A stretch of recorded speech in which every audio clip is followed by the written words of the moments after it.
Bonjour à tous les amis, très heureux de vous retrouver aujourd'hui pour parler d'un accord incroyable que vient d'officialiser le Real Madrid. Un accord qui va rapporter au club merengue 400 millions d'euros par an. Je vais vous expliquer comment le Real va toucher ces 400 millions, pourquoi, quelles conséquences sur l'avenir et bien sûr on fera un petit tour de l'actualité.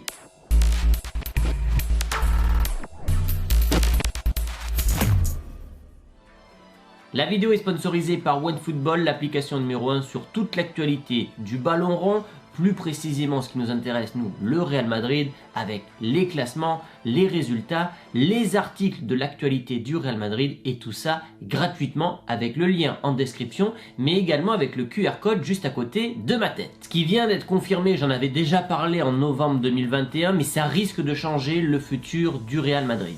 En effet, un accord a été signé entre le Real Madrid et la société nord-américaine Legends. C'est une entreprise qui est spécialisée dans la commercialisation des enceintes sportives, c'est-à-dire d'organiser des spectacles tout le long de l'année pour rentabiliser au mieux le nouveau stade donc du Real Madrid qui arrive donc fin 2022. Le Real, par conséquent, va devoir céder 20% de ses bénéfices liés au stade Santiago Bernabéu à cette société américaine, mais en contrepartie, et ce pendant 25 ans, le Real Madrid touchera 400 millions de façon annuelle, ce qui fait au total quasiment 10 milliards d'euros dans les caisses du Real Madrid. Et la bonne nouvelle ne s'arrête pas là, puisque la société nord-américaine va débourser dès l'ouverture du stade 150 millions d'euros au Real Madrid, 440 si les objectifs sont atteints concernant l'ouverture du stade. Et ce stade, justement, on va en parler, il va coûter au Real Madrid aux alentours d'1 milliard d'euros pour un prêt qui va durer entre 25 et 30 ans. Florentino Pérez, qui veut faire de ce nouveau stade le moteur du nouveau Real Madrid,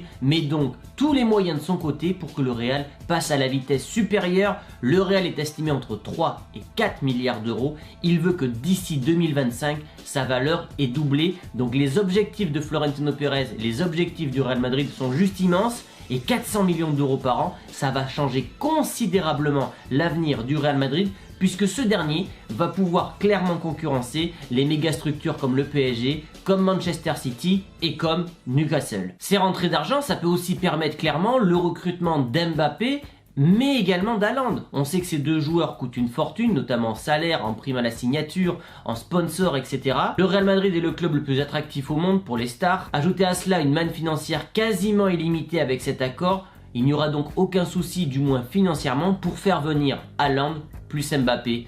Les années qui arrivent vont être spectaculaires. Alors bien sûr, le stade n'est pas encore terminé. La fin de travaux est estimée pour le 14 décembre 2022. Mais à partir de 2023, une nouvelle ère va s'ouvrir côté Real Madrid avec des nouveaux joueurs, mais également une enseigne qui va rapporter énormément d'argent au club merengue. Mais Florentino et Real Madrid ne veulent pas exclusivement dépendre de la société nord-américaine Legends. C'est pourquoi le stade sera une véritable ville. Il y aura un casino, beaucoup d'attractions dans le stade pour justement faire entrer encore plus d'argent dans le club, diversifier les revenus. Et pour ceux qui veulent voir à quoi va ressembler le nouveau Bernabéu, j'ai fait une vidéo sur la chaîne, une vidéo réaction où on voit, et ça a été posté sur la chaîne du Real Madrid, à quoi va ressembler la structure de Real Madrid et pourquoi cette structure est ultra moderne. On voit tous les détails, c'est hyper intéressant. D'ailleurs, au passage, cette vidéo a été démonétisée et l'argent de cette vidéo, puisqu'il y a des pubs qui passent, vont directement dans les caisses du Real Madrid. Donc, en quelque sorte, j'aide à financer les recrues du Real Madrid pour cet été. Mais cet argent sera évidemment disponible pour les transferts et ça tombe bien puisque le Real a dévoilé ses objectifs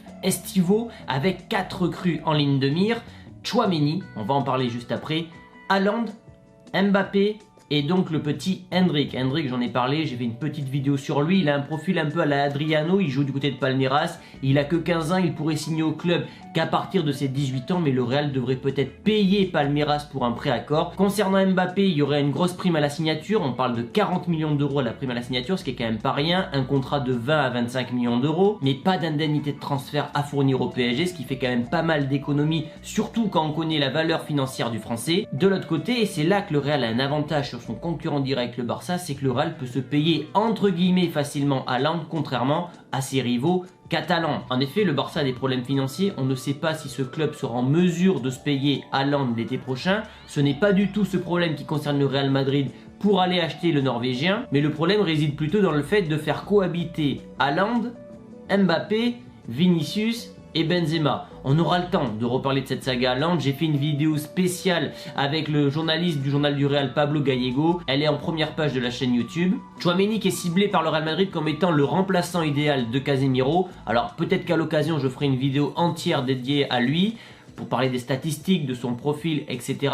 Il a une très belle qualité de passe, il se projette énormément vers l'avant, il n'est absolument jamais blessé et surtout, d'après le Real Madrid, il aurait le profil parfait pour remplacer Casemiro à long terme. Le problème de cette opération, c'est que Monaco est très gourmand. Je rappelle qu'ils ont acheté le joueur au Girondins de Bordeaux qui était en difficulté financière. Ça me fait mal. Monaco, on réclame entre 80 et 100 millions d'euros pour un transfert entre guillemets galactique. À ce prix-là, évidemment, c'est beaucoup trop cher, sachant que tu peux déjà actuellement faire jouer Camavinga à ce poste-là pour faire souffler le Brésilien. Casemiro n'a que 30 ans. Pour moi, ça serait une erreur que le Real dépense autant d'argent cet été sur Tchouaméni si cela t'empêche d'aller signer le Norvégien ou Mbappé. Et on a l'impression que ce Real est très intéressé par le profil des Français. Ils ont déjà Benzema, ils veulent Mbappé, il y a Camavinga, il y a Ferland Mendy. Le club cible Pogba, Koundé, maintenant Tchouaméni. Bientôt, il y aura l'équipe de France entière au Real Madrid. Dernière bonne nouvelle côté Real, c'est la préparation qui se passe très bien sous Pintus. On sait qu'il a fait une espèce de mini préparation de 8 jours pour que les joueurs soient au top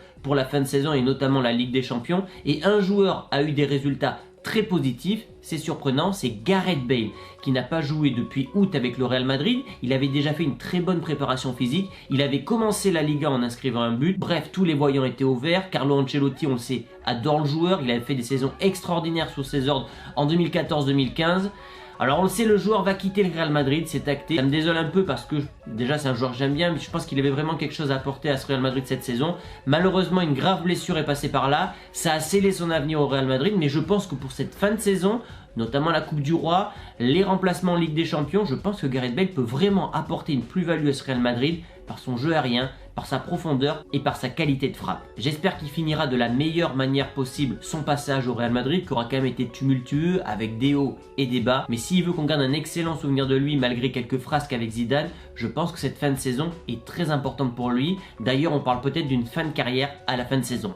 Voilà les amis pour cette vidéo, n'hésitez pas à liker cette dernière, à vous abonner si ce n'est pas encore fait. Donnez-moi votre avis sur ces nouvelles concernant le stade, les transferts et Gareth Bale. Et je vous dis à la semaine prochaine pour de nouvelles vidéos. Ciao!